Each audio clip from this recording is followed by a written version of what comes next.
C'est Trop près, un thriller Morgan Stark du FBI, livre 2, écrit par Riley Dark, lu par Audrey.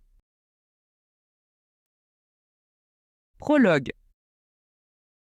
Le charmant barman à la boucle d'oreille annonça qu'il s'apprêtait à fermer. Angelica sourit en regardant son téléphone. Cette application était absolument géniale et le type affiché sur l'écran semblait lui correspondre. Son profil était parfait et à en croire sa photo, il paraissait bien mieux que la moyenne. Au moins, il ne tenait pas un poisson fraîchement pêché à la main. Qu'avaient-ils tous avec ça?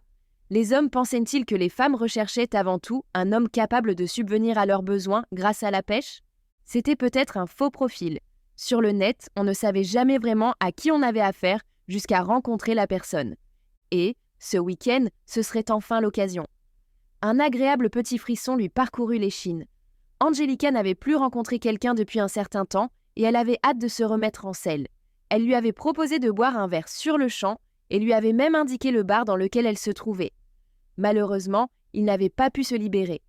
Elle envoya un dernier message avant de reprendre son sac à main et ses clés. Il était temps de rentrer chez elle. Elle sortit du bar, légèrement instable sur ses talons aiguilles.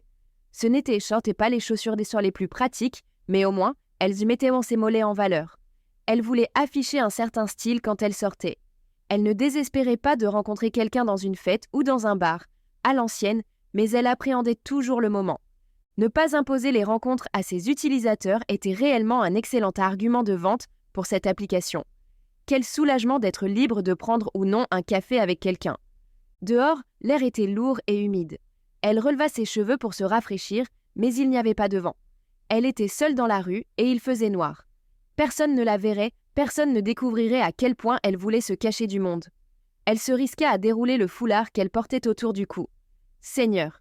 Chaque été, l'humidité et la chaleur de Washington la surprenaient. Ondulant légèrement sur ses talons, elle descendit le trottoir jusqu'au parking où elle avait garé sa voiture. Plus tôt dans la soirée, un grand nombre de véhicules avaient complètement congestionné le quartier et elle avait préféré se rendre dans un parking payant plutôt que de tourner en rond jusqu'à trouver une place. Mais à présent, elle n'était plus si ravie de son choix.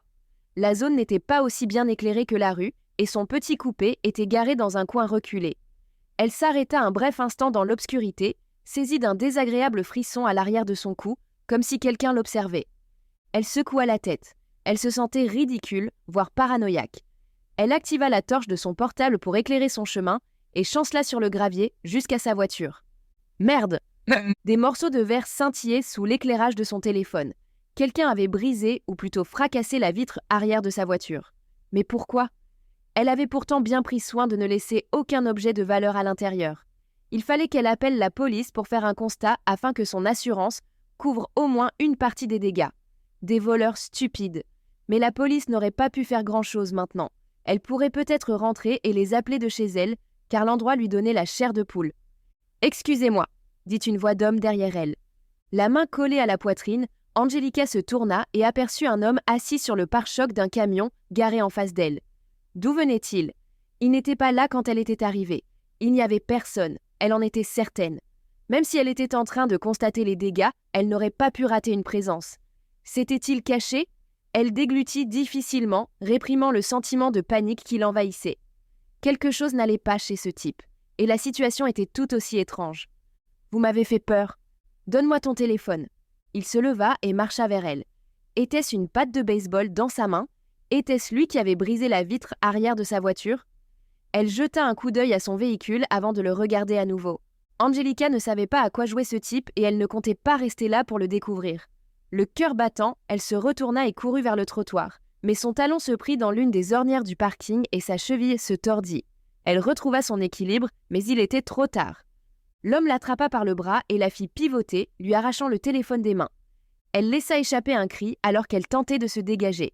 Mais il était trop fort et elle ne pouvait pas s'enfuir. Elle se mit à crier, mais la rue était déserte. Personne ne pouvait l'entendre. Tenant le téléphone et la batte dans sa main droite, l'homme utilisa son pouce pour faire défiler l'écran. Puis il prit une brusque inspiration. « C'est comme ça que tu as fait ?» murmura-t-il. « C'est comme ça que tu trompes les gens ?»« Qu'est-ce que vous racontez ? Tromper qui? Qui était ce gars ?» Elle tira violemment son bras vers elle, en calant fermement ses pieds au sol. « Vous me faites mal. Laissez-moi partir. » L'homme la lâcha brusquement en la faisant pivoter vers l'arrière. Puis il laissa tomber le téléphone au sol et le fracassa avec la batte, frappant encore et encore.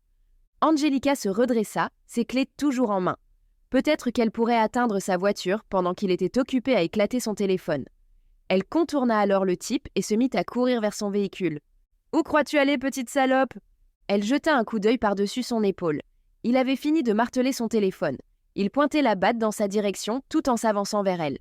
Elle trébucha encore, mais parvint à sa voiture en sanglotant. Elle se jura de ne plus jamais porter des talons et pria pour rentrer chez elle au plus vite. « Je ne sais pas de quoi vous parlez, vous me prenez pour quelqu'un d'autre. » Elle appuya sur le bouton pour déverrouiller les portières et attrapa la poignée. « Je ne vous ai même jamais rencontré. Comment aurais-je pu vous tromper ?» Il tapa au sol avec sa batte de baseball, projetant du gravier dans toutes les directions. Elle ressentit des picotements douloureux au mollet. « La ferme !» grogna-t-il. Elle ouvrit la porte et se glissa à l'intérieur. Il ne lui restait qu'à fermer la porte et à appuyer sur le bouton de démarrage. Ses mains tremblaient alors qu'elle appuyait frénétiquement dessus. « Allez, allez !» supplia-t-elle. Elle tira la portière, mais il était déjà là. « Tu ne t'en sortiras pas aussi facilement, » dit-il. Puis il l'attrapa par les cheveux et la tira hors du véhicule. Chapitre 1. Dr Stark lança le docteur Preston Kane, laissant sa voix briser le silence qui régnait dans l'auditoire de l'hôpital. « Dr Stark !» Morgan sursauta. « Oui, pardon, pouvez-vous répéter la question ?» Kane fronça les sourcils, l'air renfrogné. C'était un homme blanc d'une 60aine d'années, distingué, aux cheveux légèrement grisonnants sur les tempes, mais toujours en bonne forme. Il avait travaillé à Georgetown pendant plus de 30 ans et ne prendrait certainement pas sa retraite avant les 20 prochaines années au moins. Il était procédurier, condescendant et par un hasard étrange, président du conseil de discipline de l'hôpital. « Je vous ai demandé si vous pouviez nous expliquer ce que vous avez fait la nuit en question ?» Morgan soupira. Il aurait été ravi de fournir tous ces détails, mais Kane ne cherchait qu'à l'humilier et lui faire des misères. « Je suis retourné à l'hôpital et j'ai recherché les patients traités par Lexa Wyndham et dont les examens en laboratoire avaient été effectués par Michelle Schultz. J'ai ensuite signalé ces découvertes à l'agence spéciale Quinn Carter. »« Saviez-vous que c'était une violation du secret médical ?» demanda Kane. « Oui, » répondit Morgan en s'appuyant contre le dossier de sa chaise. Kane le fixa, s'attendant clairement à ce que Morgan se défende davantage. Mais il n'avait aucune intention de le faire. Pour lui, tout ce qu'il avait fait en valait la peine. Ce qu'il avait découvert en enfreignant les règles ici et là leur avait permis d'arrêter un tueur en série complètement dérangé qui n'aurait jamais cessé de commettre des meurtres. Hésiter quelques heures de plus aurait fait une autre victime. Qui savait combien de temps il aurait fallu pour attraper le coupable? Il aurait simplement souhaité l'avoir fait plus tôt. Il baissa les yeux, envahi d'une infinie tristesse. Des vies avaient été perdues, des vies prometteuses et innocentes. Sa seule satisfaction était que le responsable passerait le reste de sa vie derrière les barreaux, incapable de s'en prendre à nouveau à qui que ce soit. Et c'est pour cette raison que Morgan ne regrettait aucun de ses actes. « Dr Stark !» s'écria Kane. « Vous m'écoutez ?» Une fois de plus, Morgan se força à se concentrer sur la procédure en cours. Il devrait s'en soucier davantage. Il devrait même s'en inquiéter, mais il en était tout simplement incapable. La carrière à laquelle il avait consacré sa vie et pour laquelle il avait sacrifié son mariage était en jeu, et il ne pouvait pas se résoudre à se défendre. Il regarda les personnes présentes dans l'auditoire.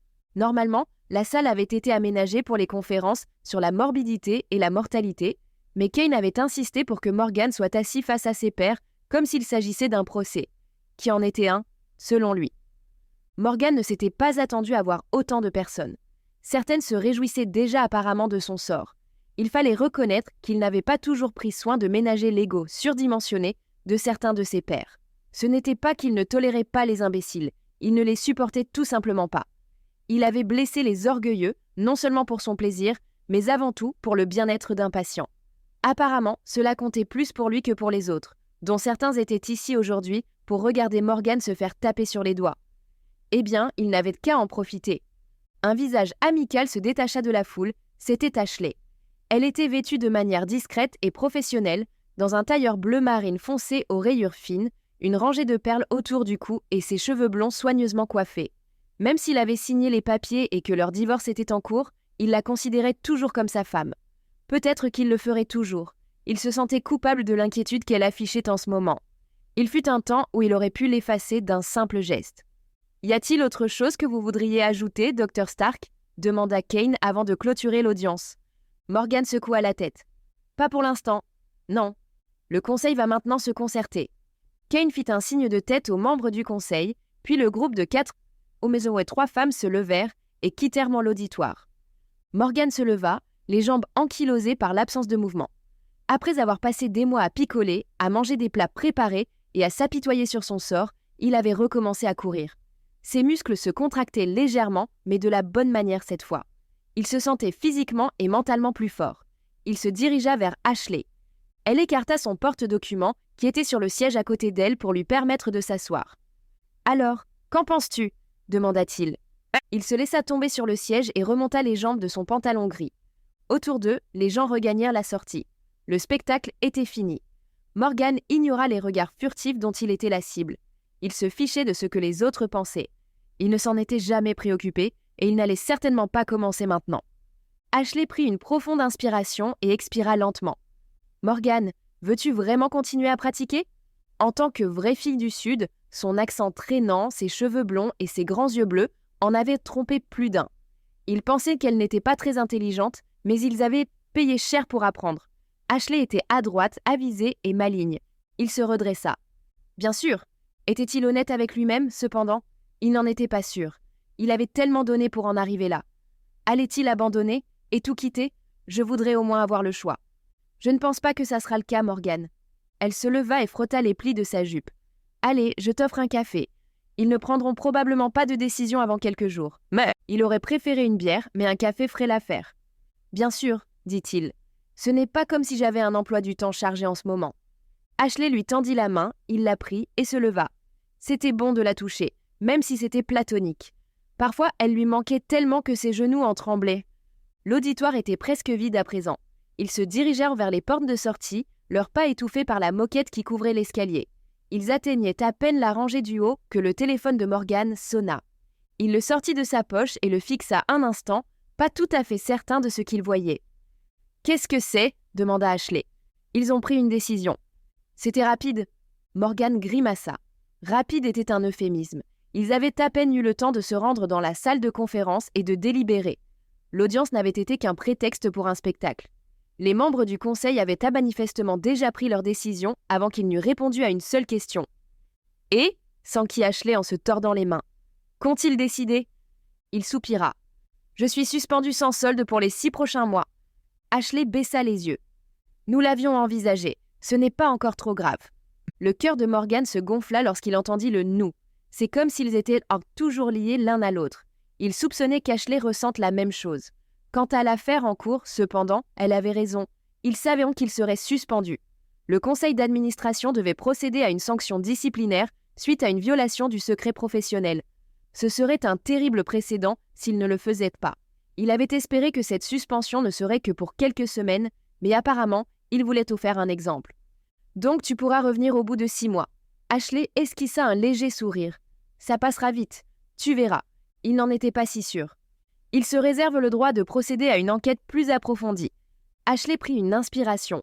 Ce n'était pas une bonne nouvelle. Cela signifiait qu'il pouvait encore décider de le licencier. Ashley glissa son bras sous le sien. « Allez, et si on troquait ce café ?»« Ça me va parfaitement, » dit-il en riant. Il attira son bras près de lui, appréciant la sensation de sa douce chaleur contre lui, et ils se dirigèrent vers les portes de l'auditoire. Ils avaient à peine atteint le large couloir qu'une silhouette familière s'avança vers eux. Grande, élancée, les cheveux noirs tirés en une queue de cheval basse et vêtue d'un tailleur pantalon noir, l'agent spécial Quinn Carter traversait le couloir, déterminée et résolue. Que faisait-elle ici ? Avait-elle, d'une manière ou d'une autre, déjà été informée de la décision du conseil ?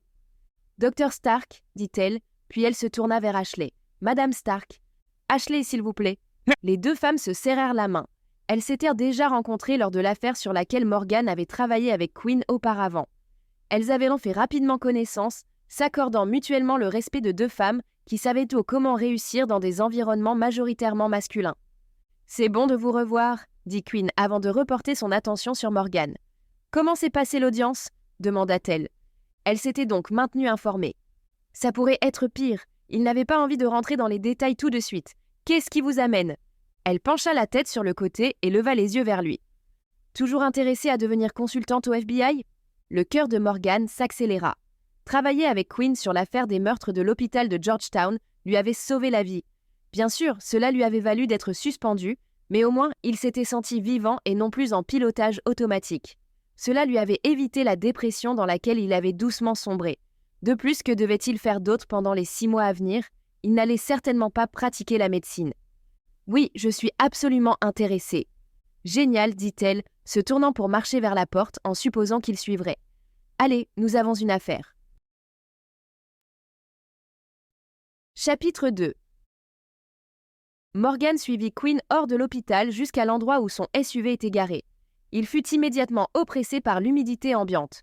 Tous deux enlevèrent immédiatement leur veste avant de prendre place dans le véhicule, et Quinn alluma la climatisation du SUV noir à plein régime, sans que l'on remarque une différence. « Voulez-vous en parler ?» demanda Quinn alors qu'il s'engouffrait dans le trafic de DC. Morgan regarda ses mains. Il avait besoin d'un peu de temps pour digérer la décision du conseil. « Pas spécialement, répondit-il. Et vous? Voulez-vous me parler de cette affaire? Pas forcément, je préfère que vous la découvriez par vous-même. Quinn lui adressa un sourire en secouant la tête. D'accord, il fait chaud aujourd'hui, n'est-ce pas? Lança-t-il. Quinn rechigna. Je crois que nous ne nous sommes pas très doués pour les banalités, Morgan. En effet. Morgan appréciait ce silence paisible et agréable, mais son rythme cardiaque s'accéléra à mesure qu'ils se rapprochèrent du bâtiment du FBI. Ces derniers temps, il avait éprouvé cette sensation uniquement lorsqu'il enquêtait avec Quinn. Il avait à peine transpiré lors de l'audience de ce matin, alors que sa vie professionnelle était en jeu. Mais maintenant qu'ils parcouraient ensemble frénétiquement le hall d'entrée du FBI, les mains de Morgan devinrent moites. « Bonjour, agent Carter. Ravi de vous revoir, Dr. Stark, » dit Marilyn Roderick, l'agent de sécurité, tout en produisant un badge de visiteur pour Morgan et en leur faisant signe de passer. Elle avait été beaucoup moins amicale la première fois que Morgan avait essayé de franchir ce tourniquet. Mais maintenant, son visage lui était familier et il savait que Marilyn se conformerait à toutes les exigences de Quinn. « Il vous faudra un permanent, » dit Quinn en montrant son badge avant d'appuyer sur le bouton de l'ascenseur. Morgan esquissa un léger sourire. Il était excité à l'idée d'être un peu plus intégré à l'équipe de Quinn, mais en contrepartie, cela signifiait que quelqu'un avait perdu la vie. Il connaissait cette sensation. Il l'avait très souvent ressentie durant sa carrière de médecin. Il aimait son travail. Poser un diagnostic délicat avait toujours été à la fois difficile et excitant. Malheureusement, cela signifiait également que quelqu'un souffrait, et généralement depuis un certain temps. Il aimait résoudre ce puzzle intellectuel, mais il essayait toujours de garder à l'esprit que c'était un moyen de parvenir à ses fins. L'objectif était d'aider et non de se divertir. Ils arrivèrent au 5e étage et Morgan imprima le rythme sur celui de Quinn alors qu'ils traversèrent le couloir. Elle agita son badge devant le lecteur RFID, puis ils entrèrent dans l'open space. Plusieurs agents levèrent les yeux à leur passage. Quinn les salua d'un hochement de tête ou d'un signe de la main, et Morgan sentit leur regard se poser sur lui alors qu'ils continuaient de marcher. « Y a-t-il quelque chose de collé à ma chaussure ?» demanda-t-il calmement à Quinn. Elle lui lança un regard interrogateur. « Si leurs yeux étaient des lasers, j'aurais pas mal de trous dans le dos. »« Ils se demandent probablement ce que vous faites ici, » répondit Quinn sans même regarder en arrière. Morgan se le demandait aussi, mais il savait que Quinn ne l'aurait pas consulté sans une bonne raison. Ils passèrent devant la pièce qu'ils avaient utilisée quelques semaines plus tôt. « Nous sommes dans la grande salle de conférence cette fois, » expliqua-t-elle en poussant une porte au bout du couloir.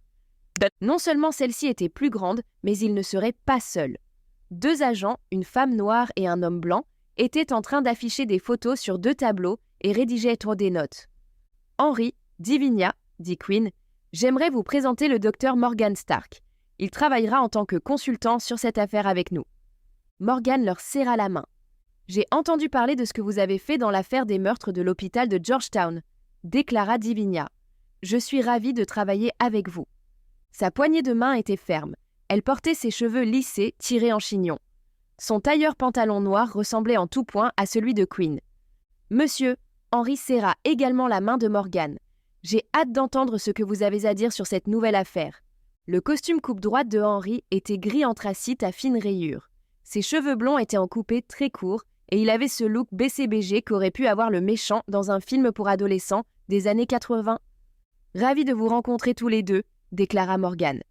Quinn lui fit signe de s'asseoir à la table au centre de la pièce. « Montrez-nous ce que vous avez, » dit-elle. Les 2 jeunes agents échangèrent un regard, puis Divinia se plaça à gauche du tableau blanc.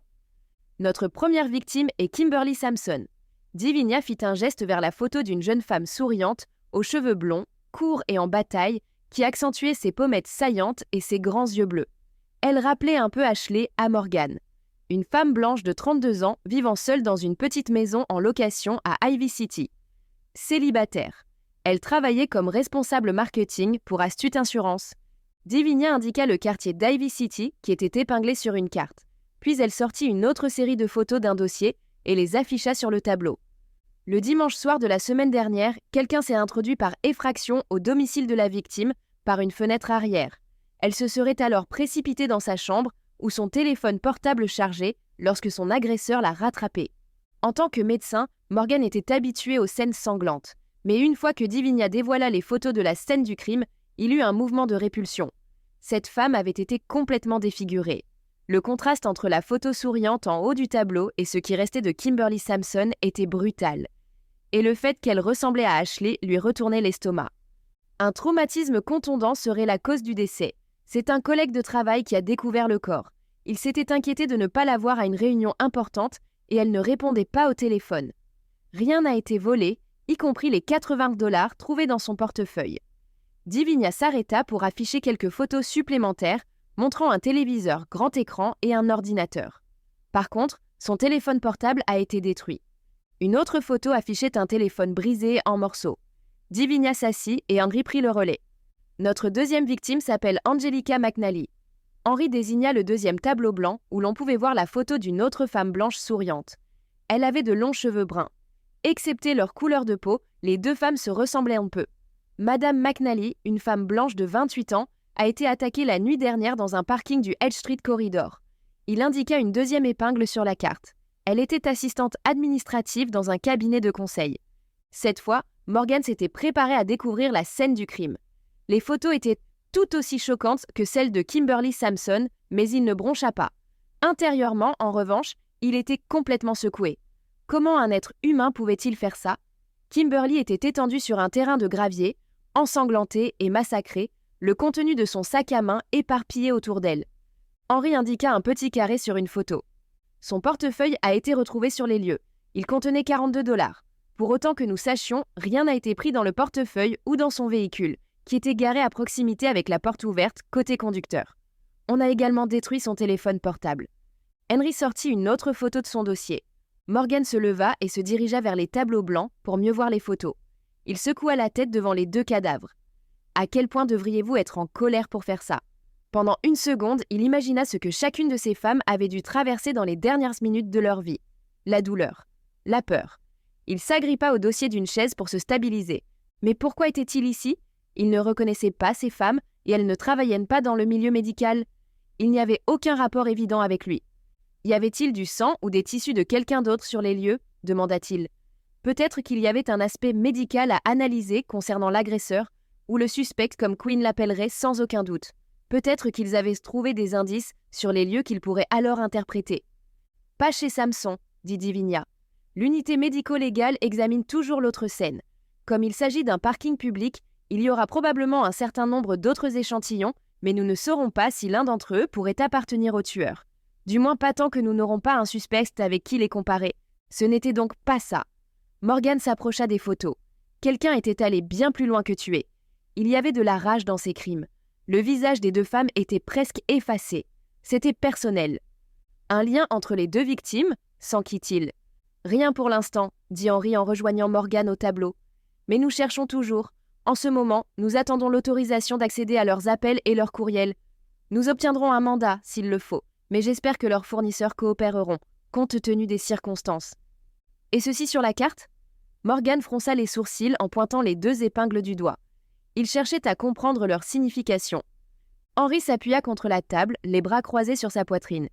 Nous essayons de découvrir son secteur de chasse. Si nous arrivons à déterminer sa zone de confort, nous obtiendrons des indices sur l'endroit où il vit ou travaille.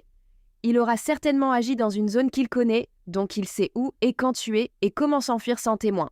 Mais il se sera tout de même éloigné de chez lui ou du lieu de son travail. C'est un autre modèle à examiner qui pourrait porter ses fruits. Intéressant. Il y avait tant à apprendre sur la façon d'analyser un crime ou un criminel. C'était peut-être ce que Morgan appréciait. Un nouveau défi à relever. Il s'approcha davantage des photos, refoulant ses émotions et son empathie naturelle qui ne ferait que le gêner en pareille situation. Il devait prendre du recul, comme il le ferait s'il essayait de poser un diagnostic à l'hôpital. Il regardait les deux femmes tour à tour. Toutes deux avaient une sorte de décoloration autour de leur clavicule. Sur Kimberly Sampson, il avait d'abord pensé que ce n'était qu'une ombre, mais il était quasi impossible qu'elles eussent toutes les deux exactement la même ombre au même endroit. « Qu'est-ce qu'il y a sur leur poitrine ?» demanda-t-il en désignant la zone qu'il regardait. Quinn regarda Henry en levant les sourcils. Celui-ci mit ses mains devant lui et recula de quelques pas. « Quoi ?» demanda Morgan qui soupçonnait qu'une sorte de communication silencieuse le concernant s'était établie entre les deux agents. Quinn s'avança et se tint à côté de lui. « C'est pour ça que je vous ai appelé. Les deux femmes ont le même type d'éruption cutanée sur la poitrine. C'est la seule similitude que nous avons trouvée entre les deux victimes au-delà du mode opératoire. Si ce lien est d'ordre médical, eh bien, je ne voyais personne d'autre que vous pour nous le confirmer. » Morgan jeta un coup d'œil à Henry, dont le visage restait inexpressif. Il devina que Henry n'avait pas trop tenu à ce qu'il soit consulté et qu'il avait interrogé son supérieur à ce sujet. Morgan sentit qu'il venait de passer un test à son insu et il se tourna vers Quinn. « J'aimerais voir les corps. » « Je ne pense pas que ce soit nécessaire. » Elle se détourna des photos. Il n'y a plus grand-chose de reconnaissable. « Je sais, mais il y a peut-être un autre détail qui pourrait aider et qu'on ne peut pas voir sur les photos. Je dois les examiner en personne. » Il ne lui rappela pas qu'il avait été le seul à avoir remarqué un détail important sur le corps d'une des victimes de l'enquête précédente. Un genou écorché. Cela avait été le seul détail que personne d'autre n'avait trouvé important et qui les avait lancés sur la piste du meurtrier. À voir le regard pensif de Quinn, il n'avait pas besoin de le lui rappeler. Elle acquiesça. « Je vais passer un coup de fil. » Chapitre 3. Son arrivée au cabinet du médecin légiste était très différente de la dernière fois. Lors de l'enquête précédente, il avait dû ruser pour pouvoir voir le corps d'une des victimes. Nous espérons que vous avez apprécié cet aperçu. Pour continuer à écouter ce livre audio sur Google Play Livres, utilisez le lien dans la description de la vidéo.